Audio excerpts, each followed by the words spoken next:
Meantime, you're watching Powell live there at the bottom of your screen. Some of the headlines crossing just now.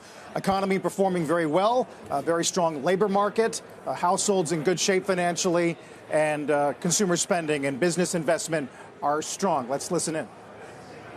The U.S. economy has been performing very well lately.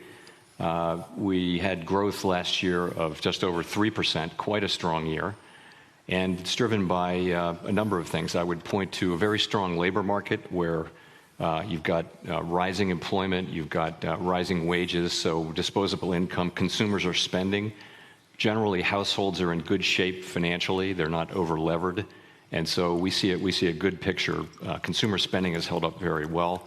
As well, business investment has been strong. Businesses are seeing opportunities to invest, and that has helped.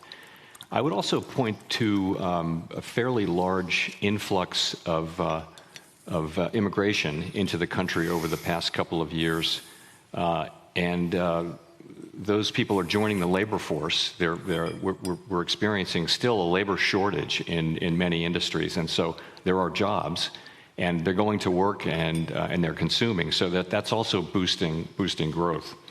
So overall, a good picture looking at the data so far.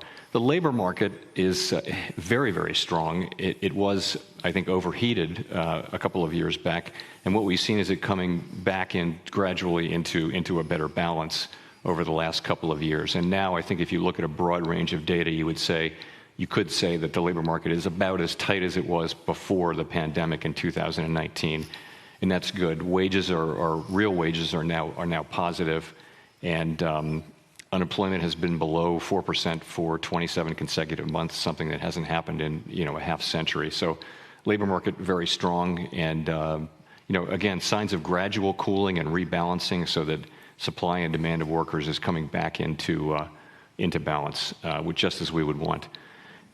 Inflation, it's worth starting with the fact that on a 12-month basis, headline inflation got as high as 7.1%, is now down to 2.7%. Core inflation got as high as 5.6% and is now at 2.8%, so it's down by half. That progress, though, really happened over the course of last year, particularly the second half of last year. The first quarter in the United States was notable for its lack of further progress on inflation. We had higher readings in the first quarter, and higher than we expected. We did not expect this to be a smooth road, but these were higher than I think anybody expected. And so what that has told us is that we'll need to be patient and let restrictive policy do its work. If I turn to the outlook just for a second, I would say we expect continued growth, 2% or better. We expect the labor market to continue to be strong, but to move further and further into balance. And I expect that inflation will move back down on a monthly level, on a monthly basis, to levels that were more like the lower readings we were having last year. I would say my confidence in that is not as high as it was, having seen these readings in the first 3 months of the year. So we're just going to have to see where the inflation data fall out. And I'll stop there with the economy. Thanks.